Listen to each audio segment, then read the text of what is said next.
When atheists and Christians come up with lists of questions that they don't think the other side can answer, those questions usually aren't genuine. I've never made a list like that, although I've responded to some. I expect you will have answers, and I want to hear what the most sincere among you have to say. With that, here are my 10 questions for atheists. What's up? We're going to be answering Braxton's 10 questions for atheists. Let's do this.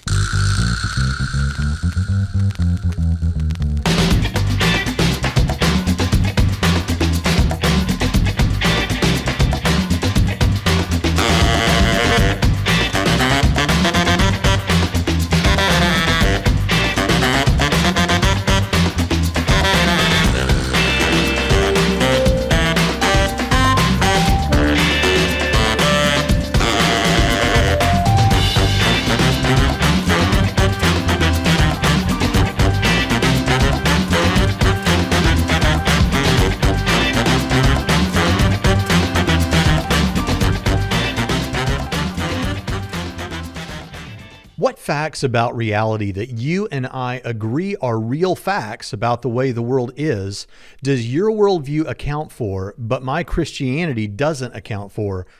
All of them. Every single one of them. The entire thing. Every random fact that has ever existed, ever, is all better explained by naturalism and atheism than by Christianity. Like, Christianity doesn't explain a damn thing. It just makes shit up. So to explain that in a little more detail, we have naturalistic explanations for things like, well, what caused the diversity of species? Science discovered its evolution. And then, well, what causes evolution? Science discovered its DNA. What caused DNA? Science discovered its RNA forming on clay. Like, science discovers these facts of what explains them. And then all Christianity does is it takes the entire set of all of those facts, puts a bubble around it and says, well, what explains all of those facts? Yeah, you haven't answered that yet, have you, science? Nah, I haven't answered that yet. Aha. And then science is like, yeah, that's a gap. We haven't answered all of them yet. That's the next thing. We're getting there. We haven't gotten there quite yet. But we don't need to make shit up to answer those. We're just going to leave them as gaps for now, and we'll discover them later. But you, the Christians, all you're doing is saying, but we can fill that gap with a thing called the God. The God can fill that gap and can explain all of it. All of it. Yeah, we don't know. Back when we didn't know what caused lightning, God could fill that gap. Back when we didn't know what caused the diversity of species, God filled that gap. And then when science came along and discovered the actual answer, the actual explanation that actually told us what did cause these things, God kind of just disappeared from that gap and moved to a different gap. So all Christianity is doing is saying, well, here's the next question science hasn't answered yet. Usually like the biggest questions, like, well, what explains everything about evolution? Well, we don't know. What explains the origin of life? Exactly. Well, we don't know. But God isn't an explanation for those things. He's just a gap filler. You're just saying, God could do it. And science doesn't do that. Science just usually leaves gaps as gaps. What Christians don't seem to understand is that we can make shit up too. We can fill those gaps with stuff. Like I can say it's naturalistic pantheism explains those things. Undiscovered laws of nature that determine those, to explain those things. Like, we can fill those gaps too. Science just doesn't do that.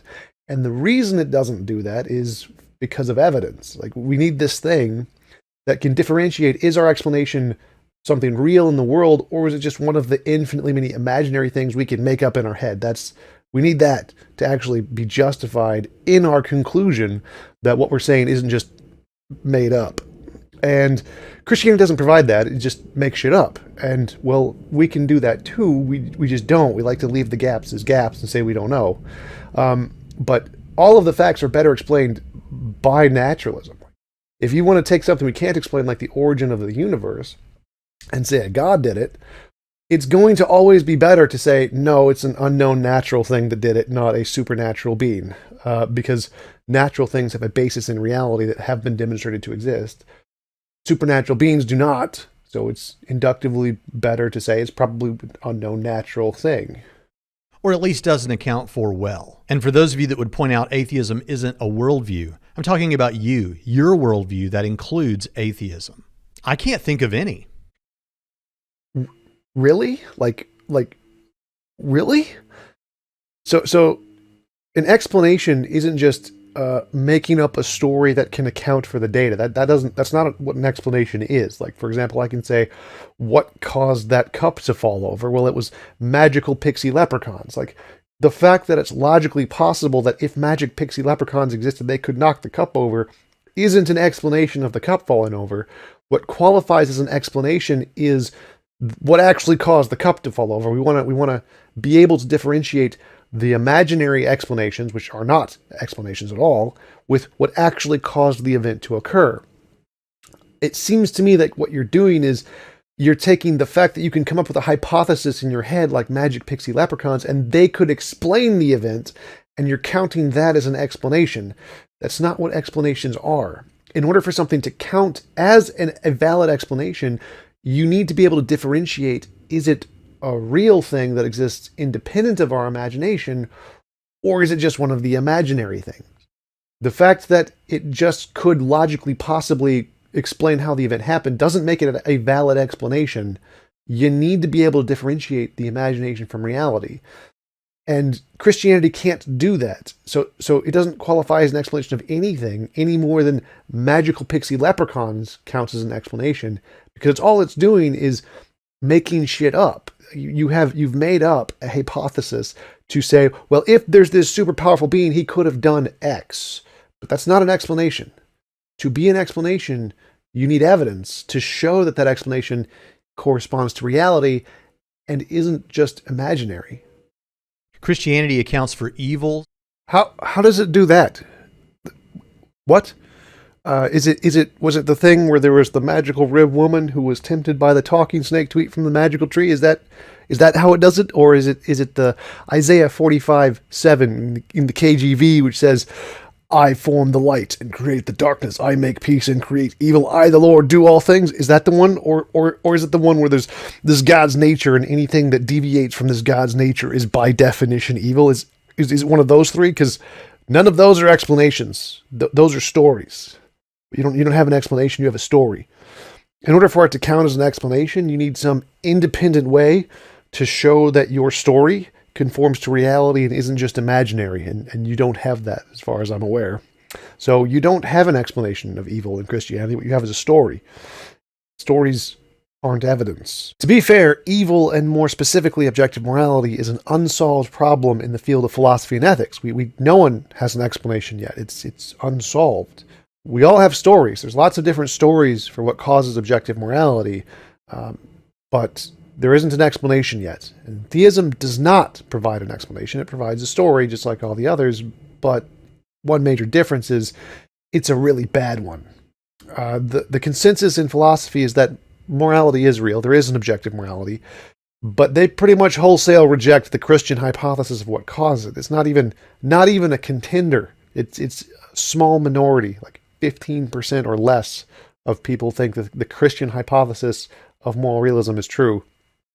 So it's not one of the good stories of what can account for objective morality. And it definitely doesn't count as an explanation. We don't have a solution for objective morality yet. So all we have is stories, hypotheses of what could cause it. But none of them have differentiated their story from just being imaginary. And so we don't have an explanation of objective morality yet. We just have hypotheses and stories. And again, Christianity is not one of the good ones. Suffering. Suffering? Wait a minute. I know this one. This is the one with the rib woman who was tempted by the talking snake to eat from the magical tree and then was cast out of Eden, right? That's the Christian explanation of suffering, right? Right? That's not an explanation. That's a story. What is an explanation is evolution. Evolution explains suffering really, really well, actually. And there's thousands of academic papers with novel testable predictions which have been confirmed that demonstrate that this is not an imaginary hypothesis like the whole talking snake thing and the rib woman thing. This one's the real one. This is a real explanation. Play the clip. Yeah. How do you tell whether a shrimp is in pain? A snake? A snail? In vertebrates, including humans, pain can be split into two distinct processes. In the first, nerves in the skin sense something harmful and communicate that information to the spinal cord. There, motor neurons activate movements that make us rapidly jerk away from the threat. This is the physical recognition of harm, called nociception. And nearly all animals, even those with very simple nervous systems, experience it. Without this ability, animals would be unable to avoid harm, and their survival would be threatened. The second part is the conscious recognition of harm. In humans, this occurs when the sensory neurons in our skin make a second round of connections via the spinal cord to the brain. There, millions of neurons in multiple regions create the sensations of pain. For us, this is a very complex experience associated with emotions like fear, panic, and stress, which we can communicate to others. But it's harder to know exactly how animals experience this part of the process, because most of them can't show us what they feel. However, we get clues from observing how animals behave. Wild, hurt animals are known to nurse their wounds, make noises to show their distress, and become reclusive. In the lab, scientists have discovered that animals like chickens and rats will self-administer pain-reducing drugs if they're hurting. Animals also avoid situations where they've been hurt before, which suggests awareness of threats. So which of these is the better explanation? The rib woman and the talking snake, or all of the scientific papers with novel, testable, confirmed predictions that have been shown to exist in reality? I think it's pretty clear who wins here. And just saying, but the talking snake and the rib woman thingy, that can explain why we have all of this scientific data. Well, no, again, that's just your story. What you're doing is you're taking all of the facts we have explained and saying, well, what explains the explanation of all those facts? Science hasn't gotten us that one yet. No. Rib woman. Definitely rib woman. But remember, we can make up an explanation to that too. We just don't, because we're going to, wait for some kind of evidence that can differentiate. Is it imaginary or is it real, and not just make up a story? Because stories don't count as an explanation. The existence of other religions. Okay, let's poll the scientists. All right, what explains the existence of other religions to scientists? Let's go. Play the clip. We achieved eusociality, which is multi-generational care of the young, cooperative care of the young. A chimpanzee mother won't even give her infant to her sister. Okay? And so we have multi-generational care, cooperative care, division of labor, defensive communes. We are the most cooperative species on Earth, and it's probably is why we're so successful. And it's those mechanisms that go into our sociality and our cooperation which are utilized for religion. Another way of thinking about who we are and where we came from is that most of life, even as modern human beings, most of our evolutionary history is an endless camping trip with extended relatives. Right? That's the circumstances which we evolved, that shaped us. Right? Okay, so all your religious ideas are byproducts of these cognitive social mechanisms that were originally designed for other purposes. And in a sense, religious ideas are an artifact of our ability to imagine other social worlds. They're all human mental concepts with some alteration. That seems like a pretty good explanation for me. What's Christianity's explanation? Is it another one of those stories from that book? Yeah. Including supernatural events in those other religions? Wait a minute. You don't think science has an explanation for that? Because I think it does. Let's roll the clip. We make two types of errors. A type 1 error, or false positive, is believing a pattern is real when it's not. Our second type of error is a false negative. A type 2 error is not believing a pattern is real when it is. So let's do a thought experiment. You are a hominid 3 million years ago walking on the plains of Africa. Your name is Lucy, okay. And you hear a rustle in the grass. Is it a dangerous predator, or is it just the wind? Your next decision could be the most important one of your life. Well, if you think that the rustle in the grass is a dangerous predator and it turns out it's just the wind, you've made an error in cognition. You made a type 1 error, false positive. But no harm, you just move away, you're more cautious, you're more vigilant. On the other hand, if you believe that the rustle in the grass is just the wind and it turns out it's a dangerous predator, you're lunch. You've just won a Darwin Award. You've been taken out of the gene pool. Now, the problem here is that patternicities will occur whenever the cost of making a type 1 error is less than the cost of making a type 2 error. This is the only equation in the talk, by the way. We have a pattern detection problem. That is, assessing the difference between a type 1 and a type 2 error is highly problematic, especially in split-second life and death situations. So the default position is just believe all patterns are real. All rustles in the grass are dangerous predators and not just the wind. And so I think that we evolved. There was a natural selection for the propensity for our belief engines, our pattern-seeking brain processes to always find meaningful patterns and infuse them with these sort of predatory or intentional agencies. That was pretty good evidential-based explanation based on science, which makes testable predictions to show it's not imaginary. What's yours again? Is it something in the Bible about Tower of Babel or something? I don't know. Is there anything beyond just the story you got? You got any evidence? No? Oh. Science? Science. I assume Braxton means like the intelligibility and patternedness of the universe, that it follows some kinds of patterns. But I mean, there's really only two options. Either the universe has patterns or the universe is some kind of chaotic random mess. And if the universe is a chaotic random mess, then it's unlikely that we had brains that evolved over billions of years, because if it's a chaotic mess, that probably wouldn't occur. That would require a pattern of some kind. So, I mean, either the universe was designed for our brains, or our brains were a result of the patternedness of the universe. And this kind of reminds me of that puddle analogy from Douglas Adams. Roll the clip. This is rather as if you imagine a puddle waking up one morning and thinking, this is an interesting world I find myself in. An interesting hole I find myself in. Fits me rather neatly, doesn't it? In fact, it fits me staggeringly well. Must have been made to have me in it. This is such a powerful idea that as the sun rises in the sky and the air heats up, and as gradually the puddle gets smaller and smaller, it's still frantically hanging on to the notion that everything's going to be all right because this world was meant to have him in it, was built to have him in it. So the moment he disappears, catches him rather by surprise. I think this may be something we need to be on the watch out for.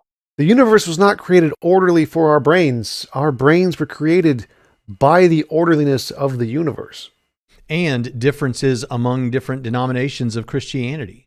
How is that better explained by there being an all-powerful being, rather than it just being a made-up story that's interpreted by a bunch of different individual people? Like, how could you possibly justify the claim that the all-powerful being is a better explanation there? That makes no sense. But I can think of many things that the most common worldviews that include atheism don't answer as well as I think Christianity does. Oh, this will be good. Like universal supernatural claims, universal religious experiences. I recall, I've got this vague memory of this explanation that was given. Michael, take it away.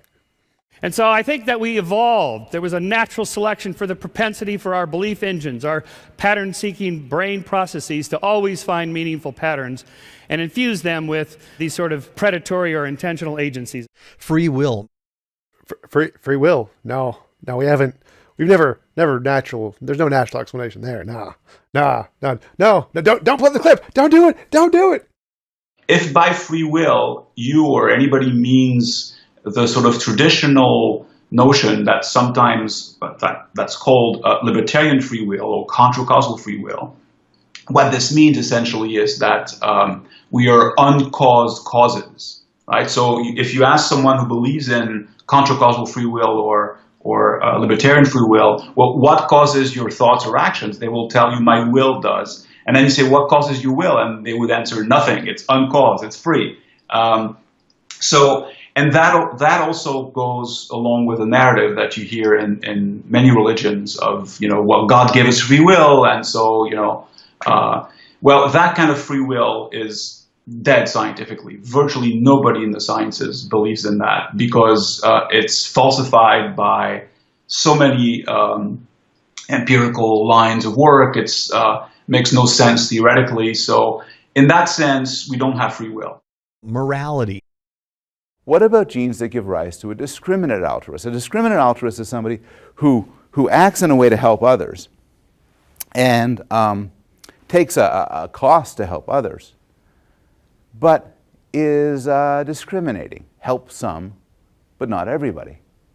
Well, we actually know that discriminate altruists exist. We know animals are discriminate altruists. Take the simplest case of caring for your children. So animals, mammals, for instance, take care of their offspring. Sometimes female mammals will feed their offspring from their own bodies.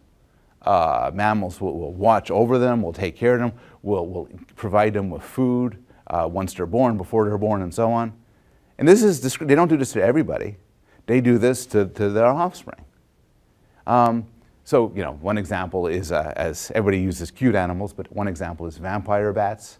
So vampire bats, when a vampire bat will fly out of its cave, find a horse or something, bite the horse, get in a lot of blood, more blood than it itself needs, fly back to the cave, and then regurgitate this blood into the mouths of its baby vampire bats. And you could see this sort of altruism being beneficial. And it's a kindness, but it's not the sort of pure, indiscriminate kindness. One way to think about this, the term people use to describe the phenomena that I've been introducing, is kin selection. And the idea is this. You have a specific gene for something. What's going to make that gene a winner? What's going to make the gene that's going to spread through the population, and before you know it, everyone's going to have the gene? Well, one answer is it might increase the chance that the bearer of that gene will survive and reproduce. If there is a gene that makes me resistant to a disease like malaria, and my next door neighbor does not have that gene, I will do better. I will reproduce more, my neighbor will reproduce less, and over the fullness of time, everybody will have this gene because this gene just leads to an advantage. But a gene could also spread if it increases the chance that other individuals who possess that gene, genetic relatives, will survive and reproduce.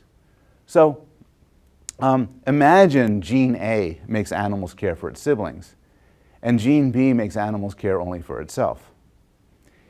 Since if you care for your siblings, your gene A, your siblings also have some chance of having gene A in them. And so by act of sort of caring for your kin, genes get to replicate themselves. Near-death experiences. Near-death experience is caused by the fact that your brain, which was in a conscious state, suddenly stopped, just completely unexpectedly. If you think of it like a system of pipes, if you just shut down the water in the pipes, they're still, all the valves are still connected to the exact same places they were before the shutdown because it was unexpected. So all of the chemical reactions that are still occurring in your body are getting sent to the areas they were already being sent to when you were conscious. So like if you have a sound hit your eardrum still vibrates. It still creates electrical signals which are still sent to the brain, which are still saved as conscious experiences. And so the fact that people can have NDEs where their consciousness stops working, but they can still recall what people said in the room or numbers or other things isn't surprising at all, because the chemical interactions in the body are still occurring even though they're not conscious. It's not like everything in the body is consciousness. That's not the case. It doesn't work that way. So the fact that people can remember things when they're not conscious is perfectly understandable, because your body is more than just your consciousness. Your brain is more than just your consciousness, a lot more. And stuff is going on there even when you're not conscious. So NDEs are evidence of nothing and are perfectly well explained in neurology as chemical phenomenon that are occurring in the body even when consciousness isn't there. You don't need consciousness for those things. Beauty. I give you Professor Richard Prum. In my case, beauty is not merely attraction or something that's enchanting, but it is a co-evolved attraction in which desire and the objects of desire shape one another over evolutionary time. The rapid expansion of the early church. Yeah, because the rate at which people grow at an idea is clearly something that needs explanation from a supernatural being, right? Like, not like Falun Gong is the fastest growing religion that has ever existed. It's not like Christianity grew at about the same rate of Mormonism. Nah, it can't be explained by anything other than supernatural being, can it? So why do people cling to these bits of forgotten religions, coincidences, and outdated advice? Aren't they being totally irrational? Well, yes, but for many people, superstitions are based more on cultural habit than conscious belief. After all, no one is born knowing to avoid walking under ladders or whistling indoors. But if you grow up being told by your family to avoid these things, chances are they'll make you uncomfortable, even after you logically understand that nothing bad will happen. And since doing something like knocking on wood doesn't require much effort, following the superstition is often easier than consciously resisting it. Besides, superstitions often do seem to work. Maybe you remember hitting a home run while wearing your lucky socks. This is just our psychological bias at work. You're far less likely to remember all the times you struck out while wearing the same socks. But believing that they work could actually make you play better by giving you the illusion of having greater control over events. The events surrounding the life and death of Jesus of Nazareth and our shared longing for purpose and meaning. It's evolution. The answer is evolution. It's evolution. So what is it that Christianity doesn't answer as well as your worldview? All of those things you just listed, those things, and everything else. If your definition of atheism is merely that it's a lack of belief in God and you're just waiting to be convinced, but then you speak of him as though he's in some way synonymous with Santa Claus, the Easter Bunny, or fairies, doesn't that at least send the message to your listeners that you actually believe that there is no God? After all, these are entities and beings that you likely believe do not exist.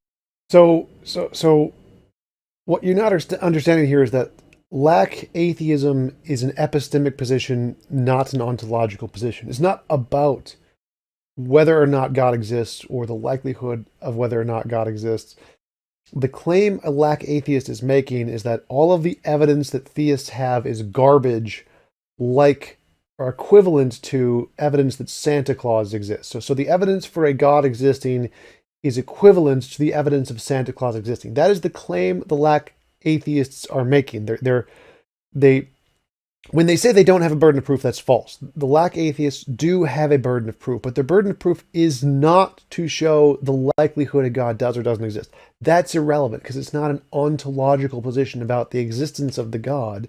It's an epistemic position about the quality of the evidence.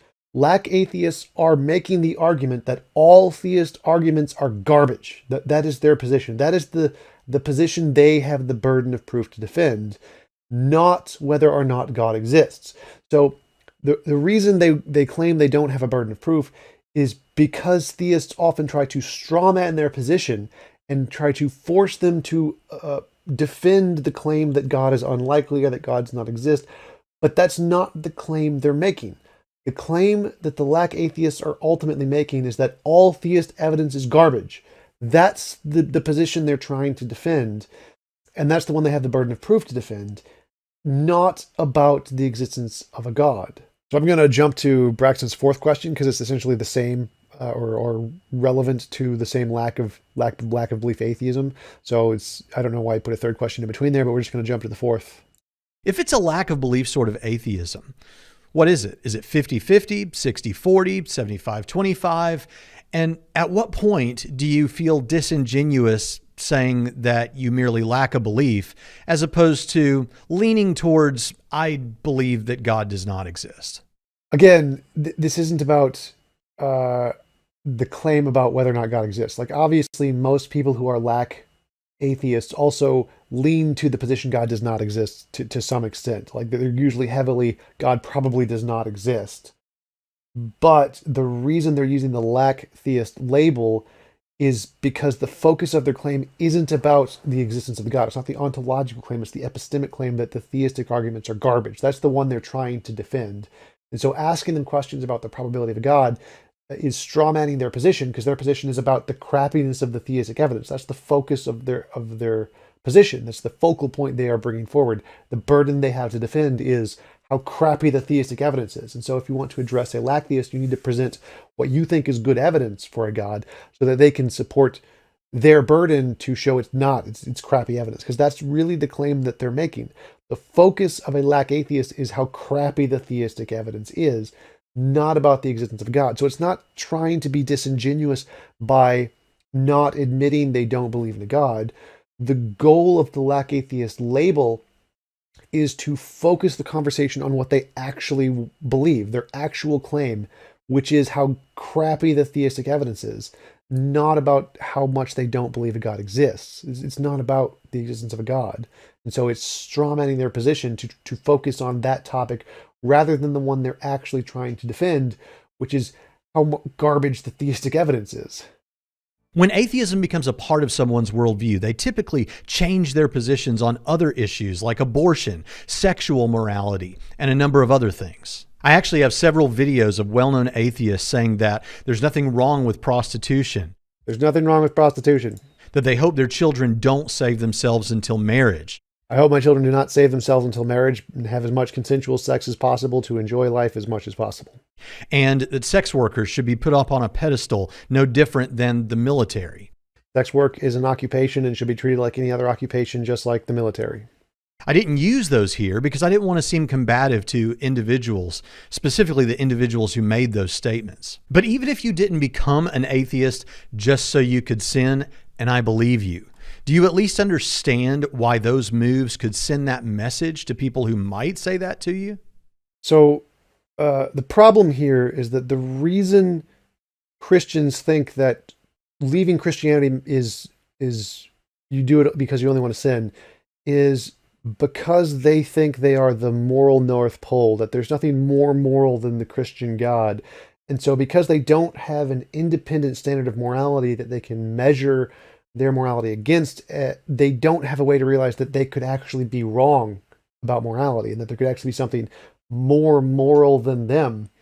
And so if someone has the Christian ideology and then loses it and they realize, oh wait, Christianity was actually morally bankrupt and all these positions I was holding are actually just bigoted and judgmental and morally absurd, then they usually end up changing those positions and adopting the more moral position that they can now realize is there once they lose that dogmatic belief that they are the moral North Pole.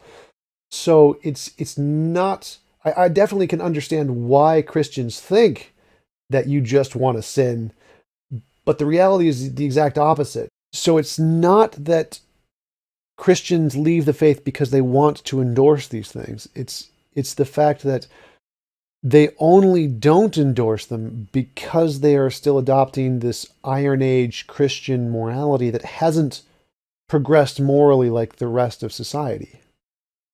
Now, I know we've all got our talking points, but I want you to struggle to be as sincere with yourself as you can right now. Doesn't it bother you a little bit that when we come to talk about the origins of the universe, and if there's a multiverse, the origin of that too? Doesn't it come to bother you a little bit when we talk about the origins of a God? No? Oh, you don't think God was created? What a coincidence. We don't think nature was created. So it bothers us just about as much as it bothers you. That the only real options you've got besides God is a past infinite universe, which is impossible, or the universe coming to exist uncaused out of nothing, or something far less clear than even those. Yeah, something far less clear, like a being who never existed, who exists nowhere, and who is made of nothing. Faceless, timeless, immaterial. Yeah. So, first, infinite regress isn't impossible. That's a theistic nonsense, bullcrap, made-up argument that no one in physics accepts. So infinite regresses are perfectly fine. There is no contradiction with them. They are the consensus in physics. And the theistic arguments against it are just arguments from incredulity. The theist can't understand what an infinite past would be like. Oh God, what will the universe ever do if you can't understand it? It's going to cry itself to sleep at night because, theists can't understand it. Oh no, what a terrible, terrible thing. Secondly, no one believes the universe came from nothing. That is not a thing. Lawrence Krauss's nothing is a quantum field of some kind. It's not an actual nothing. No one believes the universe actually came from nothing. And you totally left out the possibility there could just be a necessary being who is just nature, no consciousness, just a necessary, eternal, all-powerful thing that exists outside of space-time that created the universe. That's a possibility too, which you seem to not understand. Like anything the supernatural can explain, the unknown natural can explain. But don't take my word for it. Let's ask an actual cosmologist, Sean Carroll. Take it away. If you go to cosmology conferences, there's a lot of talk about the origin and nature of the universe. There is no talk about what role God might have played in bringing the universe about. It is not an idea that is taken seriously. So the question is, are there realistic models of eternal cosmologies? Well, I spent half an hour on the internet. I was able to come up with about 17 different plausible-looking models of eternal cosmologies. I do not claim that any of these is the right answer. We're nowhere near the right answer yet. But you can come up with objections to every one of these models. You cannot say that they are not eternal. There's a theorem, Borde-Guth-Vilenkin, that has assumptions. So if you violate those assumptions, you can violate the theorem. Meanwhile, theism, I would argue, is not a serious cosmological model. That's because cosmology is a mature subject. We care about more things than just creating the universe. We care about specific details. At the cosmology conferences, we're discussing these questions that you see before you. I'm not going to list all of them, but a real cosmological model wants to predict what is the amount of density perturbation in the universe and so forth. Theism does not even try to do this because ultimately theism is not well defined. And it comes down to a conflict between two major fundamental pictures of the world, what philosophers would call ontologies, naturalism and theism. Naturalism says that all that exists is one world, the natural world, obeying laws of nature which science can help us discover. Theism says that in addition to the natural world, there is something else, at the very least God, perhaps there are other things as well. I want to argue that naturalism is far and away the winner when it comes to cosmological explanations. I will poll my fellow cosmologists on whether God had anything to do with creating the universe, and I will win by a landslide. The teleological argument from fine-tuning, I'm very happy to admit right off the bat, this is the best argument that the theists have when it comes to cosmology. That's because it plays by the rules. You have phenomena, you have parameters of particle physics and cosmology, and then you have two different models, theism and naturalism, and you want to compare which model is the best fit for the data. I applaud that general approach. Given that, it is still a terrible argument. It seems that for any worldview that includes atheism, there's a massive blind spot when it comes to the origin of the universe. And all the attempts to try and circumvent that problem seem desperate and at least far less likely than theism. Are you sure about that? It is true. I attempted to give you an argument, not merely an opinion poll. If we're allowed to take opinion polls, I will poll my fellow cosmologists on whether God had anything to do with creating the universe, and I will win by a landslide. There's only two possibilities. Either there's an infinite regression of things, or there is one particular thing that exists outside of space-time and created everything. Those are essentially the two possibilities. The infinite regression could be of universes, or it could also be of gods, just one god create another god, etc. And the finite one particular thing that exists outside of space-time could be a god, but it could also just be an unknown natural thing. Like, this is actually a theory in physics called emergent space-time. I think it's actually the consensus in physics. For example, Nima Arkani-Hamad's amplitude-hedron model or Sean Carroll's emergent spacetime model. The difference between these two alternatives is that the physical explanations, the ones in physics, are only using principles, particles, and laws in physics that have already been verified to exist, as opposed to a god, which is using principles and particles of just made up that have no basis in reality, like all-knowing, all-powerful, all-good, supernatural, non-physical, whatever nonsense you want to add in there. None of those have a basis in reality, whereas every single part of the physics theories do have a basis in reality. For example, the multiverse hypothesis is a combination of vacuum states, which have been empirically verified in the Casimir effect, and early universe inflation, which has been empirically verified by Guth's model of early universe inflation, and observations in the cosmic microwave background. So every part of the physics theories has been confirmed, even though that particular collection hasn't been. So we haven't actually verified multiverses, but all of the parts of the theory have been verified. None of the parts of the God theory have been verified. They're all just made up and have no basis in reality. And so if we're comparing the two theories, the physics theory is infinitely better because it doesn't have a bunch of infinite things that haven't been verified yet, and it's only built with things that have been verified. Now, obviously, the combination hasn't been verified. We don't know if that combination of math correctly describes reality, but at least we know all of the math there does describe something in reality as opposed to just being made up. And that's why the physics models that try to answer the origin of the universe are infinitely better than a made-up God hypothesis. Of the arguments for God's existence, is there one that to you seems more interesting than the rest? Is there one that for you actually does weigh in favor of theism? Which one? Actually, yes, there is. In fact, it's the one, DNA is a code argument is actually the best in my opinion. It essentially goes like, all codes that we see are made by minds. DNA is a code, therefore DNA is made by a mind. Now that argument is valid and sound as far as I can tell. Back when we first discovered DNA, that would be a good argument. But since then, that hypothesis has made no testable predictions. It's made no progress in science whatsoever, whereas the naturalist hypothesis has made a shit ton of progress. We have tons and tons of evidence to show the natural hypothesis of abiogenesis and this code arising from natural processes is the real answer, the real explanation, and not just imaginary. So the code from the DNA as a code argument was definitely the best one throughout time that would be really a good argument for the existence of God, but it's no longer really good because of all the progress that has been made in the field of genomics. To clarify, even though I think this is or was the best argument for God, to quote Sean Carroll, it's still a terrible argument. It is still a terrible argument. I wanted to go over some of the evidence to support my contention that there's been lots of progress made in the field of genomics about the origin of life. That's a claim that many, like James Tour, for example, argue against, which is clearly false. The vast majority of everyone in the origin of life research all conclude there's been massive strides of progress. So I'd like to give you a little bit of that progress.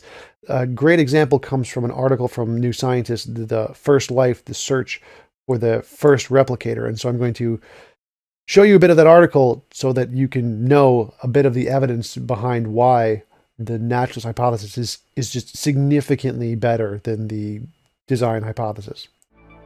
Most atheists I've met humbly admit that they don't think they can have absolute certainty about much of anything. That's true. But what they want from the Christian is a demonstration that God exists, Evidence. or that Christianity is true. Well, when we offer the reasons to believe that we do have, those are typically deemed not good enough. Because they're garbage. So what sort of evidence, if any, would be enough to convince you? Novel testable predictions, like the same exact standard we hold to any claim to knowledge in the world. You need some way to differentiate imagination from reality. The way we do that is novel testable predictions. That's the way science works. You say, if my hypothesis is true, then I can predict something about reality that we don't know yet. And if we discover that to be correct, then that is good evidence that my hypothesis is true. If you don't have a way to differentiate imagination from reality, then there's no reason to believe your explanation isn't just imaginary and made up. And since it's often a conversation stopper, let's take experimental reproducibility off the table. No, we're not going to take actual evidence off the table. If you can't provide it, then that means that your hypothesis is shit. It doesn't mean that we need to lower our standards to meet you.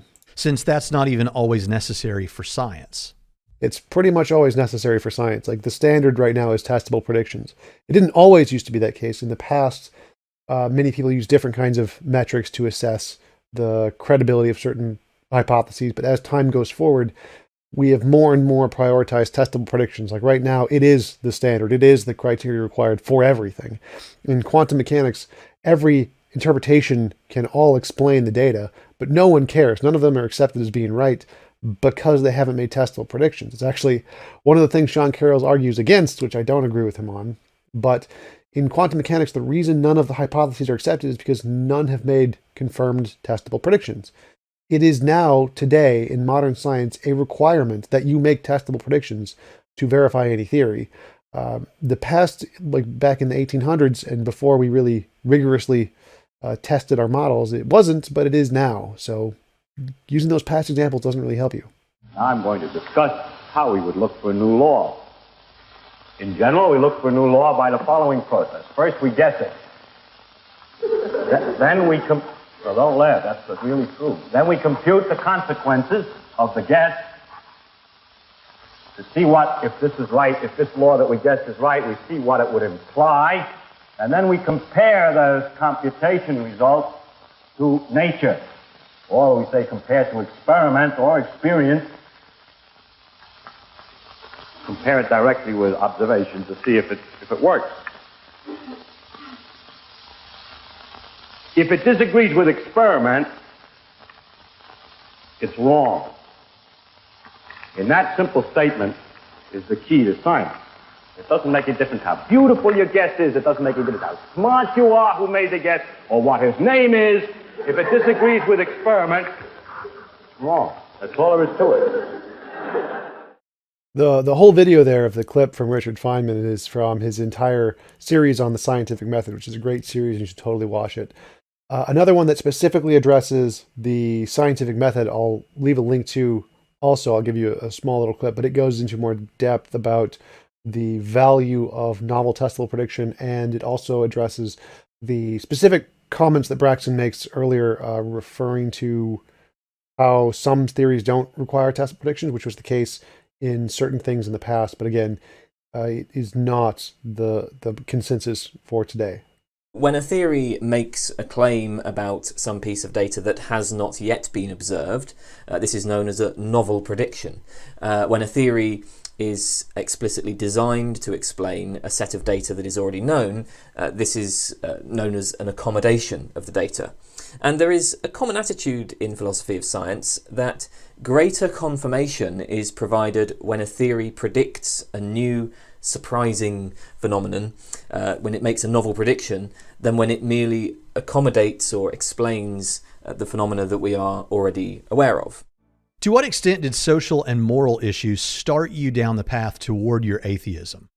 None at all for me. For me, it was just none of my prayers were ever answered. I had major depression, prayed every day for help, and the fact that none of my prayers were ever answered, I never got the help I was looking for, made it impossible for me to believe there was an all-powerful being who really cared about me. So it really wasn't about the science or the moral issues for me.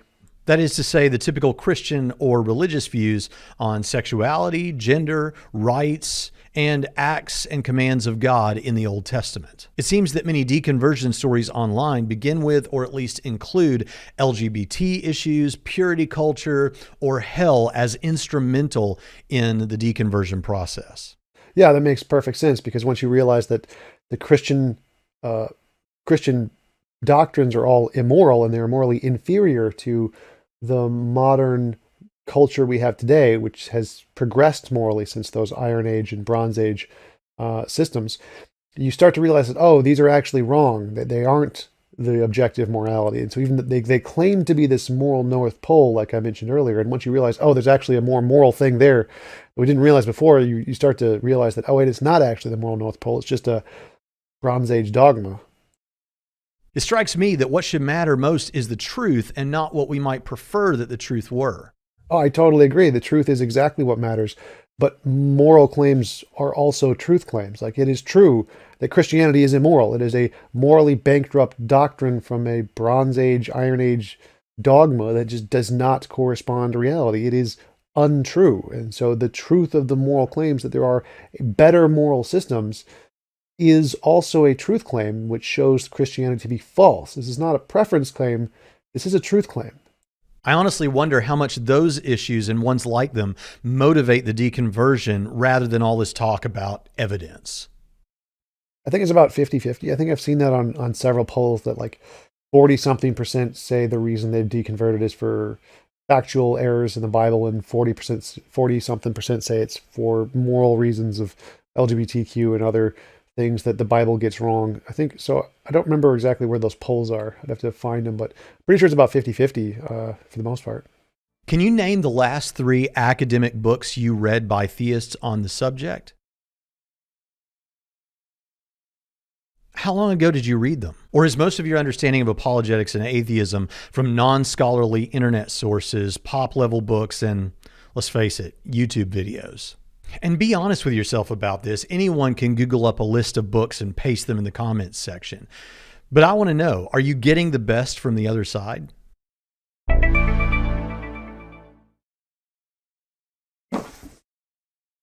I'll just go with YouTube. I think YouTube's the best.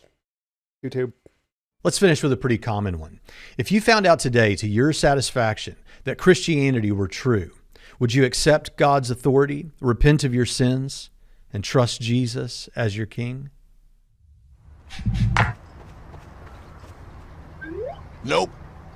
I mean, Braxton, if you found out today that Hitler was actually the God who created the universe, would you bow down to him and worship him as he is your creator? Like, I'm guessing no, for the exact same reason. He's a mass murdering psychopath, just like the God of the Bible. Mass murder, drowning babies, destroying cities, killing lots of people. I'll just put some clips here of the mass murder committed by this Old Testament God by his own words.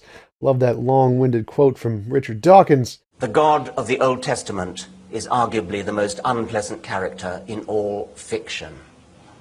Jealous and proud of it, a petty, unjust, unforgiving control freak, a vindictive, bloodthirsty ethnic cleanser, a misogynistic, homophobic, racist, infanticidal, genocidal, filicidal, pestilential, megalomaniacal, sadomasochistic, capriciously malevolent bully.